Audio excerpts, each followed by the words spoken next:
This piece was first published in March 2006. Sometimes the pew is not the most comfortable place to be. Sometimes discomfort occurs in the head, and sometimes in the nether regions, and sometimes my attention just wanders.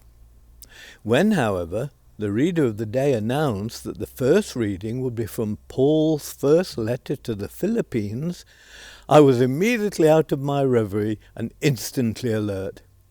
Surely, I thought, Paul wrote to the Christians in Philippi, near modern Kavala in northeastern Greece, and not to people on one of the 7,000 plus Philippine islands located in Southeast Asia.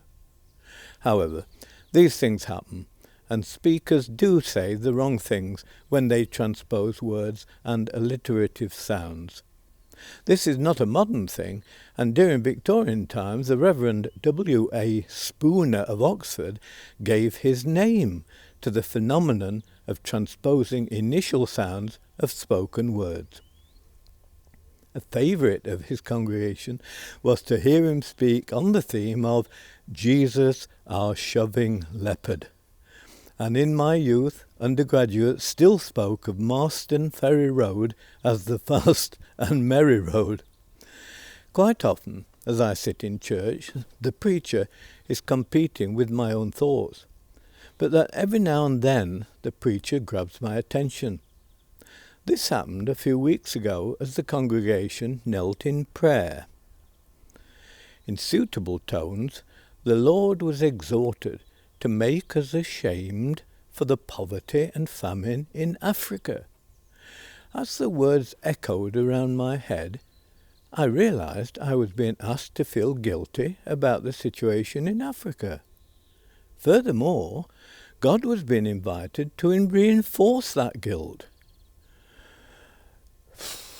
As my mind got into gear, I wondered, was I really being asked to take personal responsibility for the poverty, violence, corruption and famine in Africa? Africa's a big place. In fact, it's a whole continent. And a lot is going on there. So why, I wondered, would God want me to feel guilty about all the nasty things in Africa? How was I responsible, particularly for things of the past? While still on my knees, the truth hit me.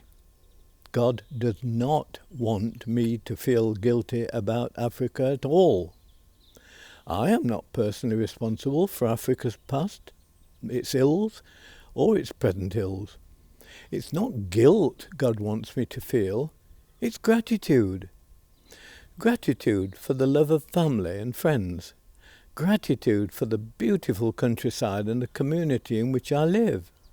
Gratitude for intellect and reason, and for freedom from fear and need. Gratitude that Jesus died, so that feelings of guilt for personal sins could give way to actions based on feelings of gratitude. I have no need to pay reparations, nor to feel a need to make statements of remorse for things I did not do. Frankly, to do so is to misunderstand how God wants us to behave. When we realize what He has already done for us and sustains us still, it is gratitude that makes us respond to the needs of others, not guilt. And like the Good Samaritan, there can be no doubt as to our motives. If, however, our actions are motivated by guilt, doubt will always persist as to why we are doing things. Surely, a message of prayer is that God would rather we be grateful than guilty. But to conclude, sometimes we are swept away and so eager to be doing or saying something that we lose control of our speech or actions. This thought reminds me that a few weeks ago, when the long-standing tension between Kurds and Turks reached a flashpoint, on Radio 5 Live, a breathless BBC news reporter rushed in to a microphone and told the world that 14 rioting turds have just been arrested outside the Turkish embassy.